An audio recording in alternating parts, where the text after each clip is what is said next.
राजनीति इस देश की वह नीति है जो हमारे लोकतंत्र को मजबूत करती है। बहरहाल इस लोकतंत्र के महापर्व में आज हम हैं चंदौली में और यहाँ से पिछले एक दशक से भारतीय जनता पार्टी का कब्जा है, पर ऐन वक्त पे समाजवादी पार्टी ने पूर्व मंत्री वीरेंद्र सिंह को है वह अब गति मिलने वाली है और इस बार प्रत्याशी है वीरेंद्र सिंह जी, उनसे वार्ता करेंगे कि आगे जो विकासवादी सोच है किस तरीके से आगे बढ़े।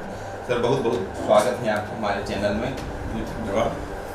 क्या विकासवादी सोच है जीतने के बाद, क्या आगे बढ़ेगी चंदौली का विकास, क्योंकि चंदौली कमलापति त्रिपाठी जी की धरती रही है और वहाँ से विकास के बड़े बड़े आयाम उन्होंने सोचे थे, परंतु कई दशकों से वहाँ पे हो नहीं पाया है। इस बार समाजवादी पार्टी की क्या सोच है वहाँ? सबसे पहली बात मैं आपको बता देना चाहता हूँ कि जनता, चंदौली की जनता हो या देश की जनता हो जी, अब बहुत समझदार है जी, और समझदार और हो गई है जी।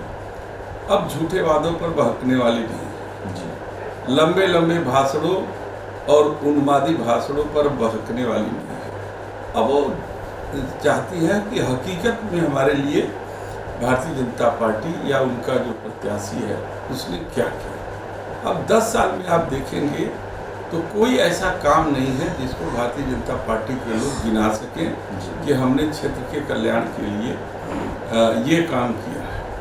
किसान परेशान है, नौजवान परेशान है, मजदूर परेशान है, आम जनता परेशान है, न कोई शिक्षा की व्यवस्था है, न स्वास्थ्य के वहाँ कोई साधन उपलब्ध हो पाए हैं और न ही बेरोजगारों के लिए रोजगार की कोई व्यवस्था हो पाई है। भारी उद्योग के मंत्री थे हमारे जो है प्रत्याशी महोदय माननीय महेंद्र नाथ पांडे।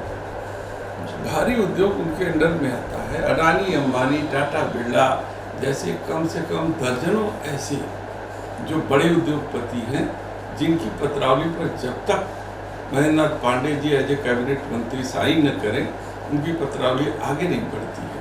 कभी उनसे कहा कि चंदौली की जनता वहाँ के बेरोजगार नौजवानों के लिए, क्योंकि चंदौली हमारा पिछड़ा क्षेत्र है और बिहार से सटा हुआ है, तो वहाँ पर कोई ऐसा उद्योग लगा दे जिससे एक तो किसानों का भला हो, उनका जो है कि रॉ मटेरियल उनको उपलब्ध हो और वहाँ के नौजवानों को रोजी रोजगार मिल सके।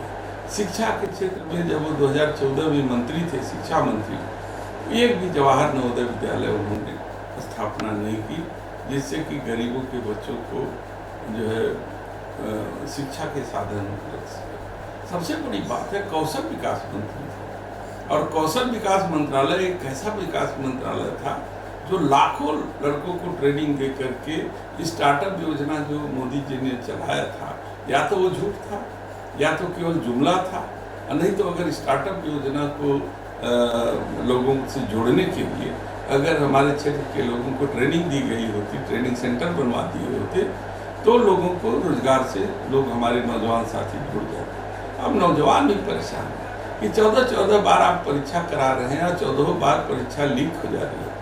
वही हम कोसते हैं, सब लोग कोसते हैं, भारतीय जनता पार्टी बिहार के प्रशासन को कोसते हैं। वही बिहार के प्रशासन ने 5 लाख नियुक्ति तेजस्वी यादव ने जो घोषणा किया था कि 10 लाख में, तो 17 महीने में 5 लाख लोगों की नियुक्ति कर दी, एक भी उंगली नहीं उठ पाई। तो क्या हम प्रशासनिक मामले में, क्या हम बिहार से भी कमजोर हैं? ढोढोरा तक पीटते हैं कि हम बुलडोजर हैं। एक भी नकल माफिया को उन्होंने बुलडोजर से बुलडोज किया। पेपर लीक करने वालों के घरों को उसने उनके ऊपर बुलडोजर चलाया, उनका इनकाउंटर किया। इसका मतलब है कि भारतीय जनता पार्टी से जुड़े हुए लोग हैं और इसलिए उनके ऊपर कोई कार्रवाई नहीं है। क्या जनता नहीं जानती है? ये जनता बेवकूफ़ नहीं है, जनता चालाक हो चुकी है, अपने हित की बात समझती है।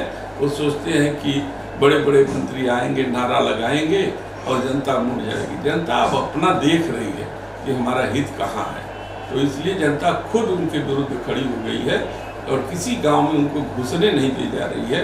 वो गांव में किसी के घर छिप करके सोते हैं और 4 बजे शाम को 5 बजे निकलते हैं, चंद अपने चमचों से मिलते हैं और गुंडागर्दी, गुंडा और अपने चमचों के भरोसे वो ठेकेदारी दिए हैं कि हम धन बल के आधार पर हम सब जो है चंदौली की जनता को खरीद लेंगे। तो ये भूल जाए, जब अंग्रेज नहीं झुका पाए ये हमारी क्षेत्र की जनता को ये शहीदी धरती है। जान देना पसंद करेंगे लेकिन किसी के हाथ बिकना पसंद नहीं करेंगे।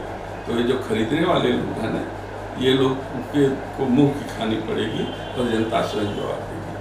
क्या ऐसा समझा जाए कि इस बार चंदौली में मुख्य मुद्दे विकास के मुद्दे जो हैं वो बेरोजगारी के मुद्दे हैं, और आपके तरफ से क्या मुद्दे हो सकते हैं? सबसे बड़ा मुद्दा ये है कि जो हमारा नकारा सांसद है उसको हटाने का मुद्दा है। चंदौली का विकास अपने आप हो जाएगा। जब तक ये कुंडली मार के बैठे रहेंगे चंदौली का विकास ही नहीं हो पाएगा। अभी हम लोगों ने कुछ दिन पहले सर्वे किया था, करीब 15-20 दिन पहले, तो ऐसा था, अपना लोगों का कहना था कि 5 किलो 10 किलो अनाज तो मिले पर बेरोजगारी नहीं दूर हुई है। अपना युवा उसी तरह बेरोजगार है। अग्निवीर भर्ती परीक्षा में अखिलेश जी बार बार कह रहे हैं, अपना ये मुद्दा उठ रहा है कि अग्निवीर भर्ती जो परीक्षा हुई थी उसको इन्होंने पूरा फ्लॉप किया। अपने इस पर कोई राय? देखिए, अग्निवीर योजना तो एक छलावा था और सेना के खिलाफ साजिश थी, हमारी सेना को कमजोर करने की साजिश। जहां माननीय मुलायम सिंह जी की रक्षा मंत्री रहते 80,000 मिनिमम भर्ती का प्रोग्राम बना था कि 80,000 मिनिमम सैनिक हर साल जो है पूर्णकालिक जो है कि भरे जाएंगे। उसकी जगह ये लोग 4 साल कर दिए। अब उनकी कठिनाई दूर होगी, हमारी सरकार आएगी तो हम अग्निवीर योजना को ख़त्म करेंगे और पूर्णकालिक भर्ती सैनिकों की करेंगे ताकि सीमाओं की सुरक्षा हो सके, भारत मां सुरक्षित रह सके। दूसरी बात यह है कि जहाँ तक 5 किलो अनाज का है, प्रधानमंत्री को ये भाषण नहीं देना चाहिए कि अगले 5 साल तक हम और 5 किलो अनाज देंगे। उनको तो ये भाषण देना चाहिए कि हम देश में ऐसा जो है कि विकास करेंगे, ऐसा इस तरीके की योजना लाएंगे कि किसी परिवार को 5 किलो अनाज की हमारे ज़रूरत न पड़े, वो स्वावलंबी हो जाए। वो जो है उनके बेटे जब रोजगार पा लेंगे तो अपनी रोटी खुद जो है कमा लेंगे, उनको किसी के भीख की जरूरत नहीं है। तो ये सोच और डेवलपमेंटवादी सोच, दोनों सोच में बहुत अंतर है। प्रधानमंत्री केवल लोगों को एकदम 5 किलो अनाज पर निर्भर रखना चाहते हैं। तो इसलिए राहुल गांधी ने कहा कि जिस फूड सिक्योरिटी बिल जो 2013 का है वो कांग्रेस की लाई है, 2014 में सरकार में आए हैं, लेकिन फूड सिक्योरिटी बिल 2013 की है, कांग्रेस की सरकार की योजना है। वो इसलिए है कि गरीब भूखा न सोए। इसको इन लोगों ने राजनीतिक हथियार बनाया। तो कांग्रेस पार्टी और इंडिया गठबंधन के सारे दलों ने तय किया कि हम जब 10 किलो अनाज देंगे, अगर किसी को जरूरत पड़ेगी तो 5 किलो की जगह 10 किलो हम अनाज देंगे, लेकिन उनको स्वावलंबी बनाएंगे, उनके रोजी रोटी का इंतजाम करेंगे। हम ट्रेनिंग सेंटर पर अप्रेंटिस दे करके इंटर पास सभी छात्रों को तब तक हम 8,500 रुपये अप्रेंटिस के लिए उनको तैयार करेंगे जब तक उनको पक्की नौकरी नहीं मिल जाए। ये ठेकेदारी कराना चाहते हैं। गुजरात के तमाम बड़े उद्योगों को, बड़े लोगों को ले आ करके यहाँ उनके अंडर में जो है कि सारा काम उनको दे रहे हैं। उनके अंडर में हमारे उत्तर प्रदेश के बच्चों को 8,000, 5,000, 9,000 पर जैसे बधुआ मजदूर बनाए हुए हैं। ये खत्म होगा। जब ये खत्म होगा, जैसे कांग्रेस ने जो है नेशनलाइज करके सारे जो है कि उद्योगों को, जो काम करने वाले कर्मचारियों को परमानेंट कर दिया, वही दूसरी नेशनलाइजेशन की जो है कि योजना कांग्रेस बना रही है। और जितने जो प्राइवेट संस्थानों में बधुआ मजदूर के तरीके से काम कर रहे हमारे बच्चे हैं, उनको सरकार जो है परमानेंट कर देगी, उनका जीवन जो है सुधार देगी, उनका PF फंड और सारा पेंशन सब कुछ जो है कि उनको अधिकारी उनका अपना देंगे। वाराणसी में लोग कह रहे हैं प्रधानमंत्री जी का हवा है, मोदी लहर है। वाराणसी की 2 विधानसभा ऐसी हैं जो अजगरा और शिवपुर आती है और चंदौली लोकसभा में ही आती है।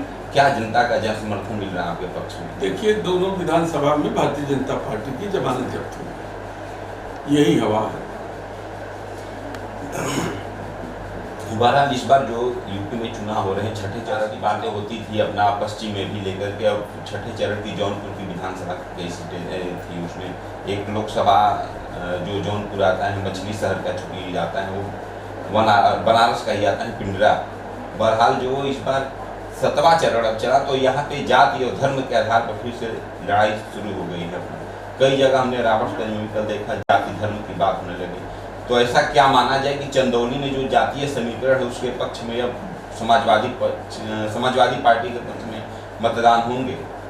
देखिए, समाजवादी पार्टी है, ये समाजवादी पार्टी है, जातिवादी नहीं है।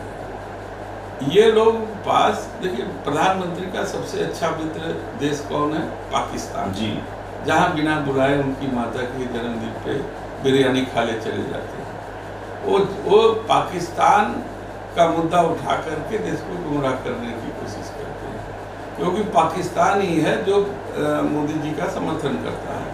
तो इसलिए वो उनके पास इसके अलावा कोई मुद्दा है ही नहीं है, और बौखलाए हुए हैं, अनाप शनाप भाषा बोल रहे हैं।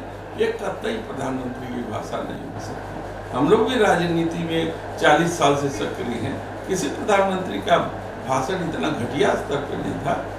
हमेशा प्रधानमंत्री देश के हित के बारे में बोलता था, विदेश हित में बात करता था। विदेश का हमारा जो है विदेशी प्लान क्या है, सीमा कैसे सुरक्षित रहेगी, कैसे हम अपनी इकोनॉमी बढ़ाएंगे, इस पर होता है। ये जाति मुद्दा, मुर्गा दाल और जो है बुर्का, ये भाषण का अंग होना चाहिए प्रधानमंत्री के। तो इस बार जनता से क्या अपील है अपने पक्ष के लिए? जनता से अपील है कि अपने हित को पहचाने, और ये लोग जुमलाबाजी पार्टी है, ये जुमला के फेरे में नहीं आए। 2 बार आप इनको देख लिया है, इस बार इनसे मुक्ति पाइए और देश को बचाइए।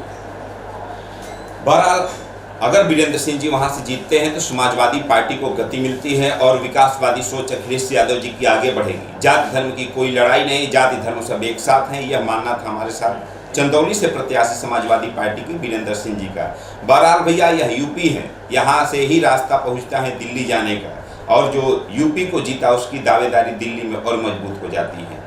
तो बहरहाल अखिलेश यादव जी की विकासवादी सोच किस तरीके से आगे बढ़ेगी, भारत जनता 1 तारीख को मतदान करके बताएगी। तब तक बने रहिए आप वॉइस इंडिया न्यूज पे।